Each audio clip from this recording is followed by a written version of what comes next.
Soul Land 3 The Legend of Dragon King के इस episode की शुरुआत में हम देखते हैं कि सेफ चचा और ये जो बीस्ट किंग जो होते हैं काफ़ी देर तक गुत्थम गुत्ती करने के बाद एक दूसरे के आमने सामने होते हैं, जहाँ पे शेफ चचा मुंह ये जो होते हैं ये कहते हैं कि देखो, मुझे किसी भी तरीके की सोल रिंग्स या फिर सोल बोन्स की कोई ज़रूरत नहीं है और तुम्हारे लिए भी कल्टीवेट कर पाना इतना ज़्यादा आसान नहीं रहा होगा जिससे कि तुम करंट रियलम तक पहुँच पाए हो। इसलिए तुम्हारे लिए बेहतर यही होगा कि तुम यहाँ से दफा हो जाओ और किसी ऐसे को बुला के लेके आओ जो कि तुमसे ज्यादा स्ट्रोंगर हो, अगर तुम मुझसे किसी भी तरह का बदला चाहते हो तो इस पर बीस्ट किंग जो होता है यह कहता है कि इंसान, क्या तुम्हें सच में ऐसा लगता है कि मैं तुम्हारा कुछ भी नहीं बिगाड़ सकता हूँ और ना ही तुम्हारा कुछ कर सकता हूँ। तो इस पर शेफ चचा जो होते थोड़ी सीरियस होते हुए कहते हैं कि अगर तुम्हारा सच में इतना ही दिल है मरने का और अब जब तुम मरना ही चाहते हो तो चलो आओ, मैं तुम्हारी इस इच्छा को पूरा कर देता हूँ। और वैसे भी मुझे एक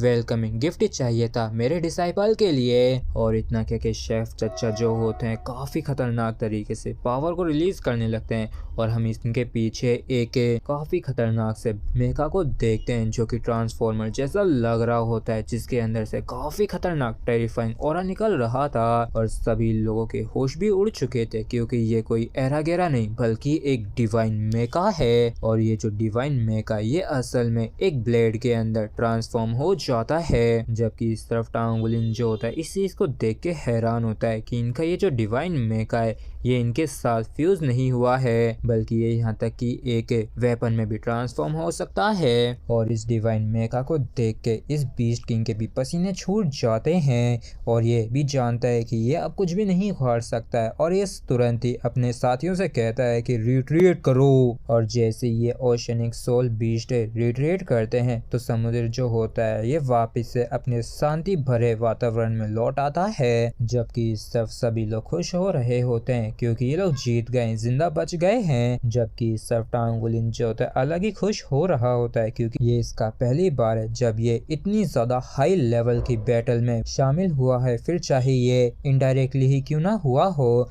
लेकिन जो भी हो ये काफी ज्यादा एक्साइट हुआ है। और ये सभी के सभी वाकई में काफी ज्यादा स्ट्रॉन्ग थे और ना जाने ये लोग कब इस तरीके की इतनी बड़ी पावर को पोजेस कर पाएंगे। और वाकई में मानना पड़ेगा कि ये जो बॉडी सेक्ट है ये सच में काफी ज्यादा पावरफुल है। जबकि इस तरफ कुछ जने बात करते हुए कहते हैं कि अभी अभी वो जो एक्सपर्ट था वो आखिर कौन था, क्या वो हमारे ही शिप से है। तो कोई और कहता है कि देखो, मुझे तो मालूम नहीं है और ना ही मैंने पहले कभी उसे देखा है। जबकि इस तरफ गुही जो होती है टांगुलिन के पास आगे पूछती है कि क्या तुम्हारी मार्शल सोल इवॉल्व हुई है। तो इस पर टांगुलिन भी हामी भर देता है तो गुही जो होती है इसे बधाई देती है और टांगुलिन भी कहता है कि अब मैं ऑफिशियली एक 4 रिंग सोल मास्टर हूँ और अब मैं सोल फोर्जिंग लेवल पे फोर्जिंग को फ्यूज करने की कोशिश कर सकता हूँ। और हमारे 1 वर्ड बैटल आर्मर के कंप्लीट हो जाने के बाद हम लोग 2 वर्ड बैटल आर्मर के लिए काफी कड़ी मेहनत करना शुरू कर सकते हैं। और फिर हमें मुये के रूम का सीन दिखाया जाता है जहाँ पे मुये के रूम में अचानक से एल्डर कई ज्योति अपीयर हो जाती हैं और ये भिड़ते ही कहती हैं कि क्या आप ही बॉडी सेक्ट के सेक्ट मास्टर मुये हैं। तो इस पर मुये जो होता है कहता है कि हाँ, तुमने बिल्कुल सही कहा।